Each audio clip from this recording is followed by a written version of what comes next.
The acrid smell of burning metal and gasoline filled Wade Andrews' nostrils as he slammed on his brakes, the old pickup truck skidding to a halt on the rain-slicked road. Ahead of him, a sleek silver sports car had careened off the country highway and flipped onto its side, flames already licking at the undercarriage. Without a second thought, Wade threw his truck into park and sprinted toward the wreckage, his heart hammering against his ribs. "Daddy, what's happening?" His 6-year-old daughter Lily called from the truck, her voice high with fear. "Stay in the truck, Lily," he shouted over his shoulder. "And call 911. Wade reached the overturned vehicle and dropped to his knees, peering through the driver's side window. A woman was slumped against her seatbelt, blood trickling from a cut on her forehead. The smoke was thickening and he could feel the heat intensifying. There wasn't much time. "Hey, can you hear me?" Wade pounded on the window, and to his relief, the woman's eyes fluttered open dark, disoriented eyes that locked onto his with sudden clarity. "Help," she mouthed, raising a shaking hand to the window. Wade didn't hesitate.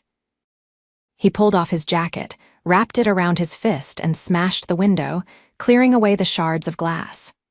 The flames were growing higher now, licking at the passenger side. Wade reached in and fumbled with the seatbelt release, his fingers clumsy with adrenaline. "I'm going to get you out," he promised, finally clicking the buckle open. The woman slumped toward him, and he caught her under the arms, pulling her carefully through the window opening. She was lighter than he expected, and he managed to drag her several yards away from the car before the entire vehicle erupted in flames. Wade lowered her gently to the ground, cradling her head in his lap as sirens wailed in the distance.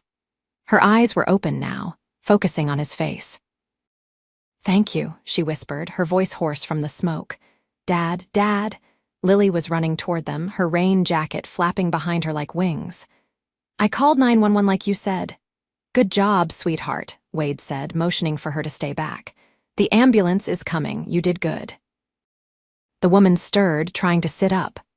"My name is Danielle," she said, wincing as she touched the cut on her forehead. "Danielle Porter." "Wade Andrews," he replied, gently encouraging her to lie still. "And that's my daughter, Lily. Help is on the way, just try not to move." Danielle's eyes drifted to the burning wreckage of her car, and a small, humorless laugh escaped her lips. "My assistant warned me about these country roads. I should have listened."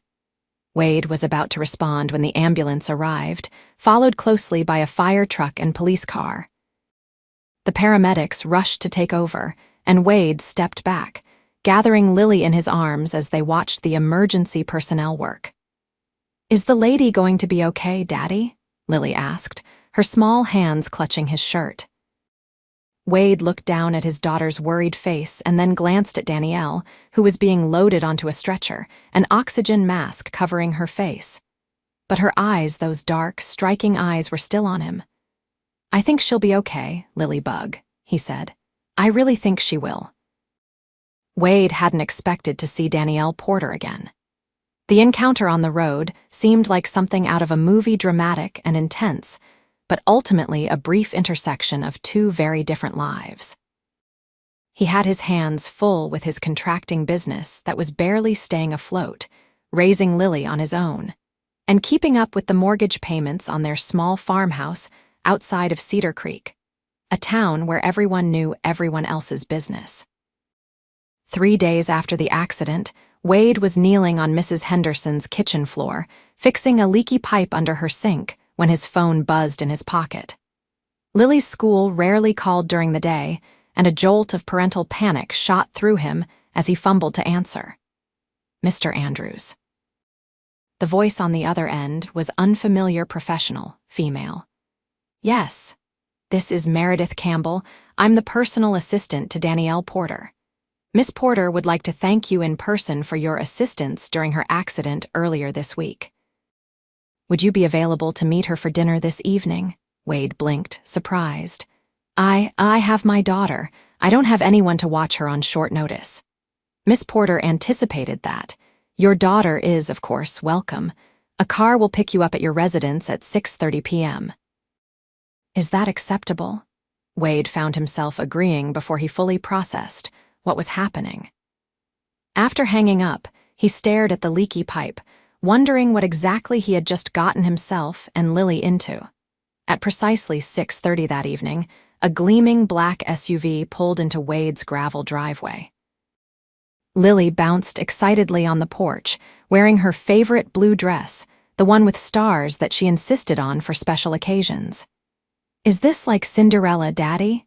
she asked as Wade double-checked that the house was locked. Wade smiled at his daughter's imagination. "Not quite, sweetheart. We're just going to thank the nice lady for dinner, okay?" The driver opened the door for them, and Lily climbed in with wide-eyed wonder at the leather seats and privacy partition.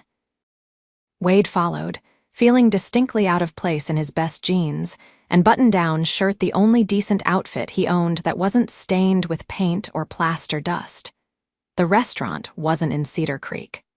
The driver took them to Highfield, the nearest city, about 40 minutes away. They pulled up to the Sapphire Room, an upscale establishment Wade had driven past many times but never imagined entering.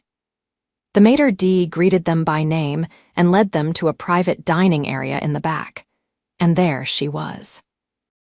Danielle Porter stood as they entered, a small bandage on her forehead the only evidence of her recent trauma.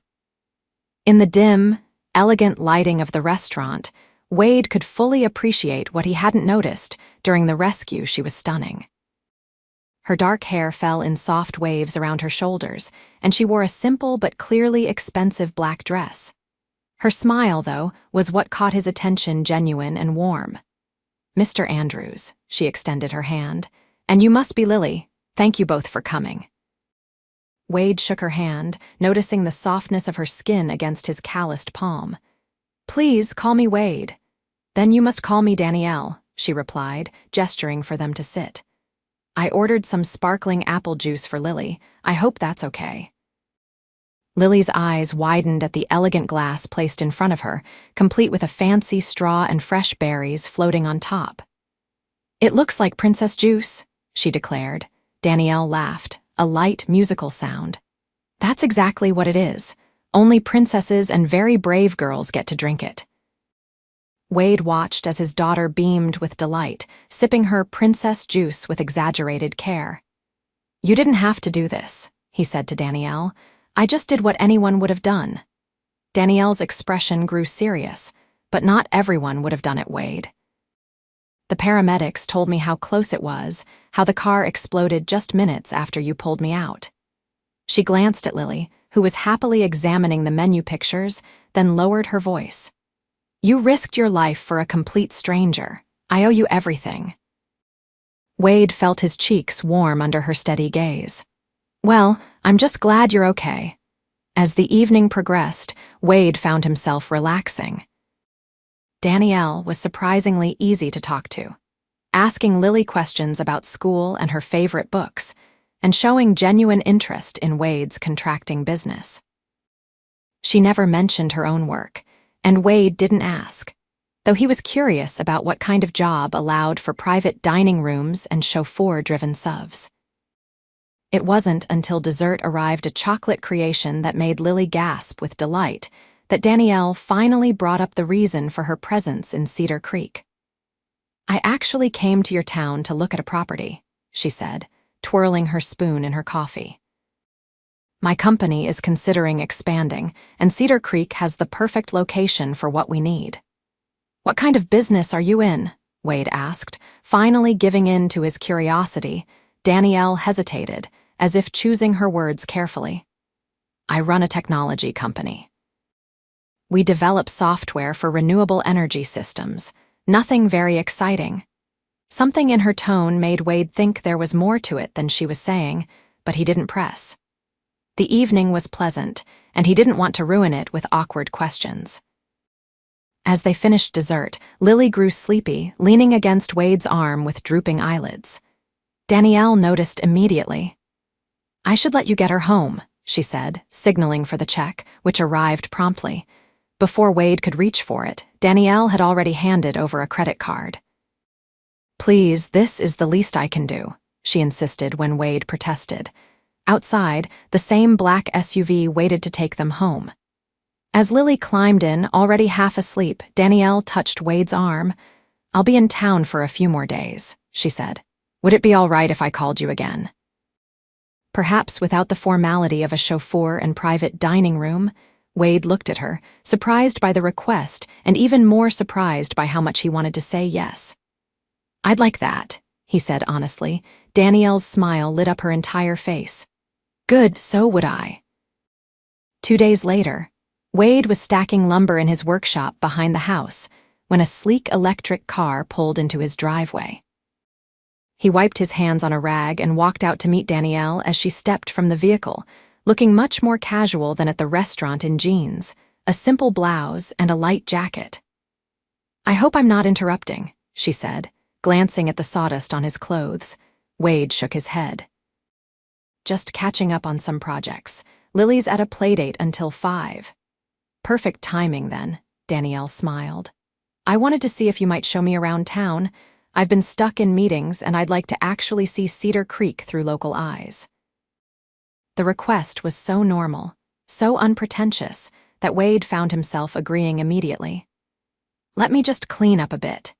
They took his truck, a decision that made Danielle visibly happy as she climbed into the passenger seat, running her hand appreciatively over the worn dashboard.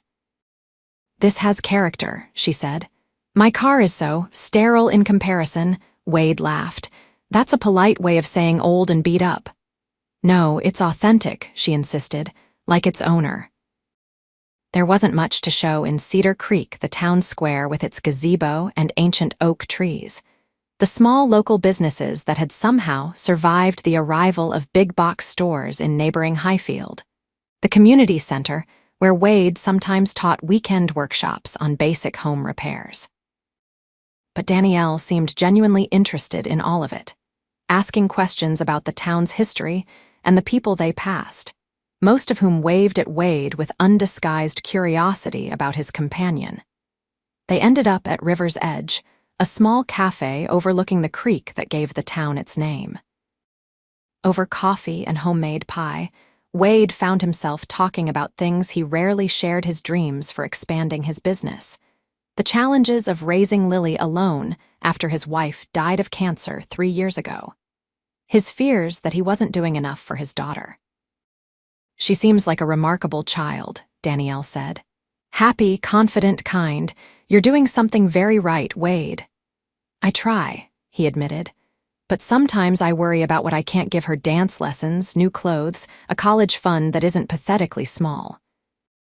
Danielle reached across the table and touched his hand lightly. "Those things matter less than you think. My parents had money, but they were never there. I would have traded every expensive toy and private lesson for more time with them." Wade studied her face, sensing there was more to her story. "Is that why you work so hard now? To prove something to them?" Danielle looked surprised, then thoughtful. "Maybe, I never thought of it that way. But yes, perhaps I've been trying to build something that would make them proud, even though they're not here to see it."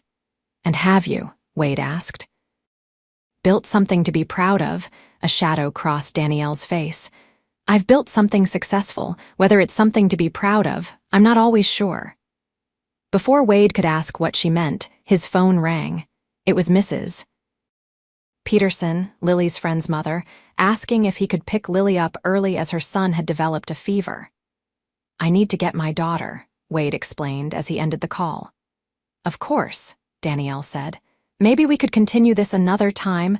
I'd love to meet for dinner again, just the two of us." "If that's possible for you."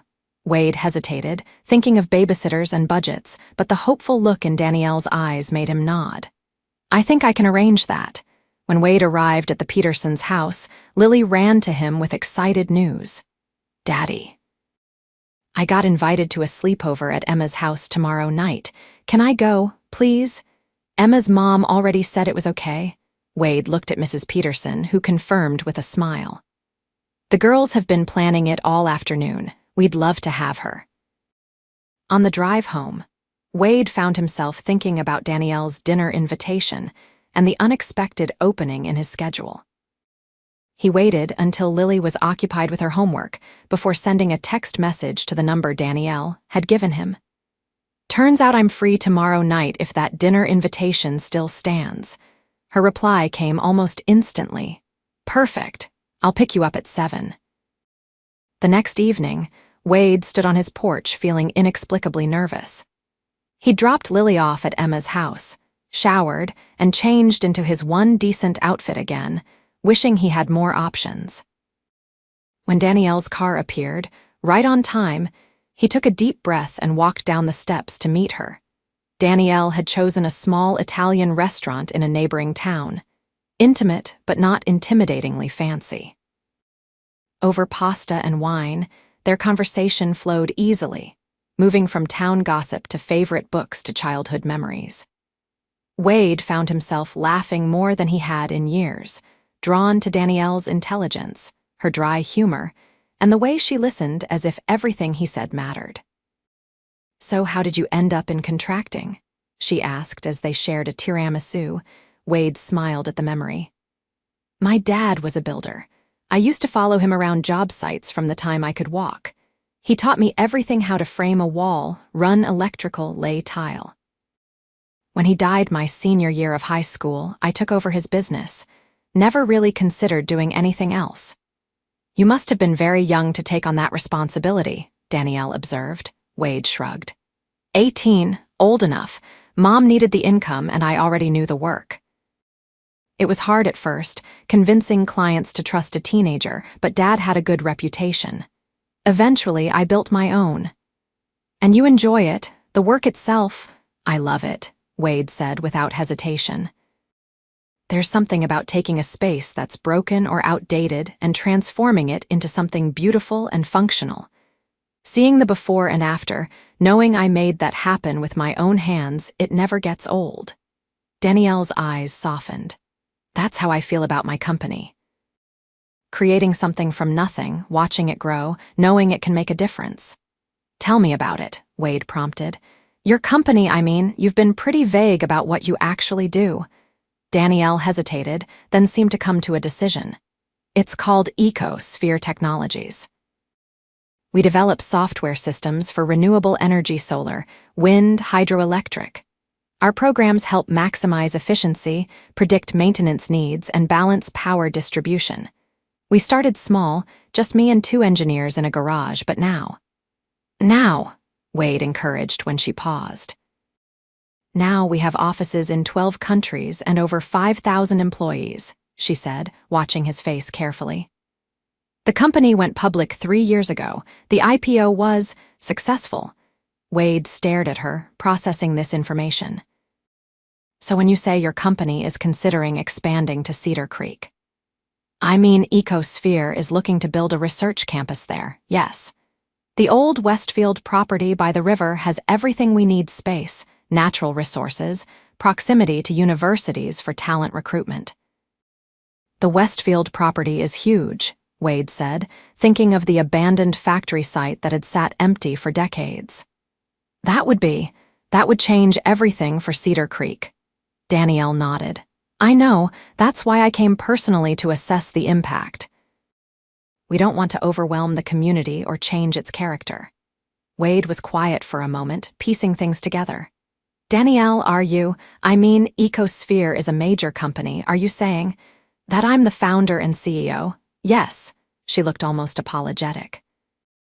"And after the IPO, the press started calling me a billionaire. I hate that label, but technically it's accurate." Wade set down his fork, feeling suddenly out of his depth. "Why didn't you tell me?" "Because the moment people find out, everything changes," she said simply. "They stop seeing me and start seeing dollar signs or opportunities or someone to impress. I just wanted to be a person having dinner with another person I find interesting." The sincerity in her voice touched Wade. "I get that," he said finally. "But it's a pretty big thing to leave out." "I know. I'm sorry." Danielle reached across the table and took his hand. "Does it change things between us?" Wade looked at their hands, hers manicured and smooth, his rough with calluses and small scars from years of physical labor. "I don't know," he answered honestly. It should, shouldn't it? You're in a completely different world from me. Not as different as you might think, she said quietly. Money changes circumstances, not people. At least it shouldn't. Wade wasn't entirely convinced, but as the evening continued, he found himself forgetting about ecosphere and billions and focusing instead on the woman across from him, her laugh, her quick mind, the way her eyes crinkled when she smiled. By the time they stood on his porch saying goodnight, the revelation of her wealth seemed less important than the connection he felt with her. "When do you leave Cedar Creek?" he asked, suddenly aware that their time might be limited. "My team leaves tomorrow, but I've decided to stay a few more days," Danielle said, standing close enough that he could smell her perfume, something light and floral. "I want to see more of the town, maybe meet more of its people." Wade understood what she wasn't saying. "I'd like to see you again." "Good," she smiled, "because I'd like that too." Their goodnight kiss was brief but electric, a promise of something neither of them had expected to find in Cedar Creek. The next few days passed in a blur for Wade. He still had jobs to complete and Lily to care for, but he and Danielle carved out time together, coffee between his appointments, a picnic by the creek with Lily, evening walks after Lily was in bed, with Wade's neighbor Mrs. Rodriguez staying at the house. Each encounter deepened their connection, building a foundation that surprised them both with its strength. On Thursday evening, they sat on Wade's back porch swing, watching fireflies rise from the tall grass in his yard. Lily had been asleep for an hour, and the night was peaceful around them. "I have to go back to Boston on Saturday," Danielle said, breaking the comfortable silence. "The board meeting can't be postponed any longer." Wade had been expecting this, but it still hit him harder than anticipated. "I understand. You have a company to run." "A company I can run from anywhere, most of the time," she said carefully. "Especially if we build the new campus here." Wade turned to look at her. "Is that still happening?" "The board votes next week, but it looks promising. Cedar Creek checks all our boxes, and preliminary community feedback has been positive." "That would mean you'd be here sometimes," Wade said, trying not to sound too hopeful. Danielle took his hand. "It would, but Wade, I've been thinking, what if I were here more than sometimes?" "What do you mean?" She took a deep breath.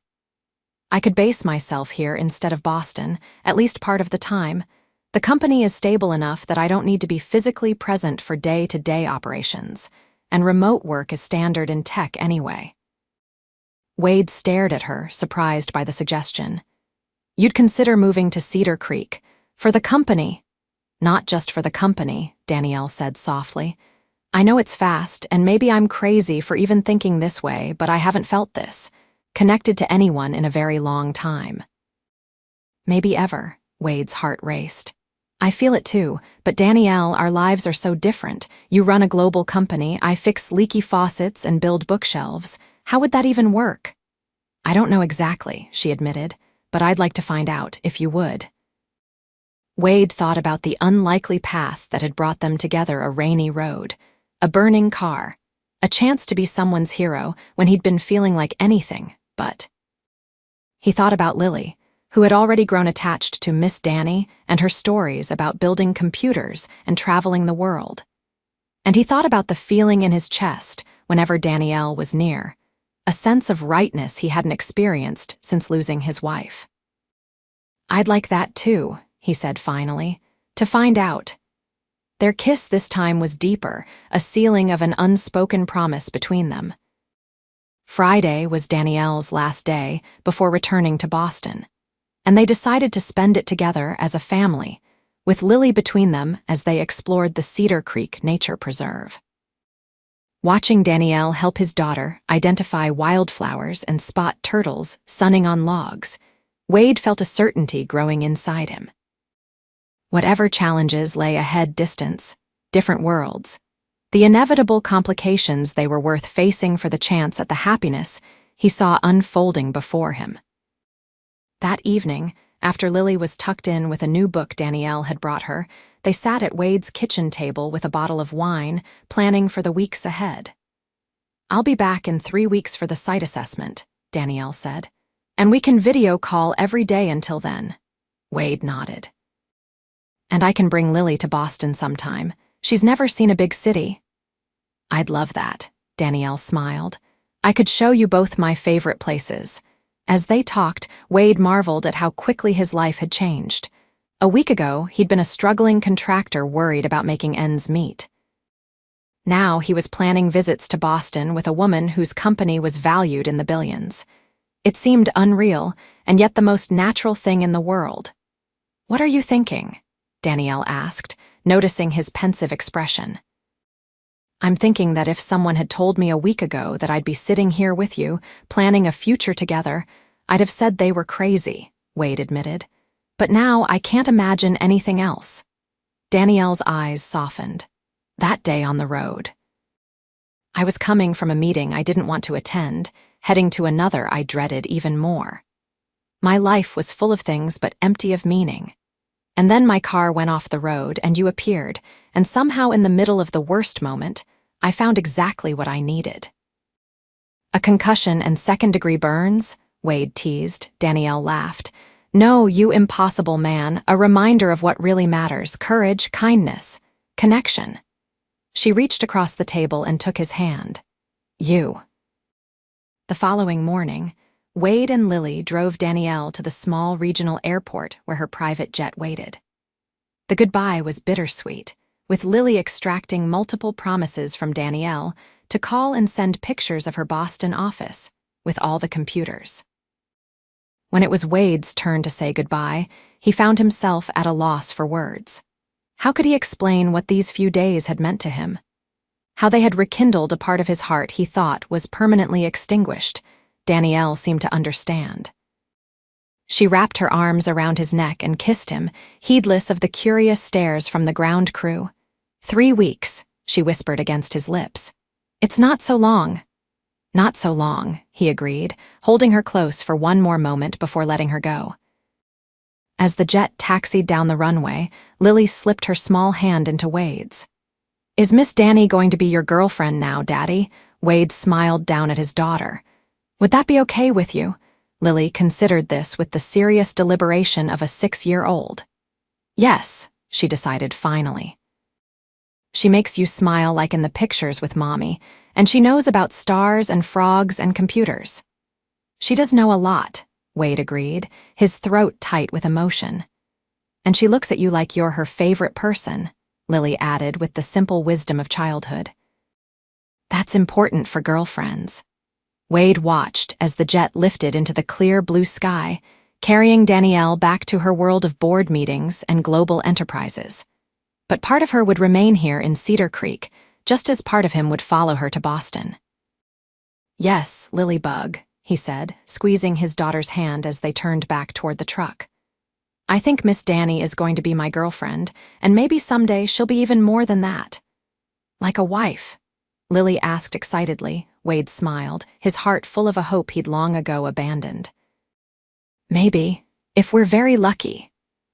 As they drove home along the same country road where it all began, Wade found himself glancing at the spot where Danielle's car had gone off the road. What had seemed like disaster had instead been the beginning of something beautiful, proof that sometimes, even in the darkest moments, life could surprise you with exactly what you never knew you needed. And 3 weeks didn't seem so long to wait at all.